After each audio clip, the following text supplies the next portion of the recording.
Welcome into the recap of the Bulls' 132-123 loss to the Indiana Pacers on Friday night at the United Center. I am Ryan McGuffey, in for David Kaplan. This is brought to you by your Chicagoland and Northwest Indiana Chevy dealers, the official truck partner of the Chicago Bears. And folks, another example of the Chicago Bulls being the up and down carnival ride that they are in 2024-2025. They're the fourth best scoring team in the NBA. The problem with that is that they're the second worst team in the NBA in points allowed. Another 130-point plus outburst from the opposing team, one of which that is now tied with the Bulls at 10-14 with a record. They had lost four straight in the Pacers coming in. The Bulls, after a big night in San Antonio, fall to 1-5 in back-to-back games and 3-8 at home. 3-8 at the United Center. Do you know there are only two teams in the league that are worse at home than the Chicago Bulls? The Utah Jazz are 4-17 on the season. They are intentionally tanking. And a team that's intentionally tanking even worse than the Chicago Bulls, the Washington Wizards. They are 2-18. Those are the only two teams in the NBA that are worse at home than the Chicago Bulls. And that's embarrassing. And right now, the Bulls are outside of the top 10 in terms of worst records. They're out of the Cooper Flag lottery chance type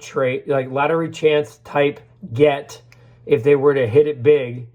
And they're going to lose that pick. They keep winning enough games to get to a point where they're falling right back into where they've been the last couple of years, which is a play-in team. They're the 10th seed right now in the Eastern Conference. I know we're only 24 games into the season, but I'm already counting it. Like, they look a lot like the last few years. Zach played well. He's played well on both ends of the floor. He's looked like a different player this year on both ends of the floor. He scored 32 points. He was 5 of 9 from three-point land. Vooch had his second lowest output of the year. Look, I'm not going to rip on Vooch. That guy has been fantastic all season long. He looks like an all-star. He only had 13 tonight after a 39-point performance in San Antonio. But this, to me, it shows a lot like the Bulls have been all year.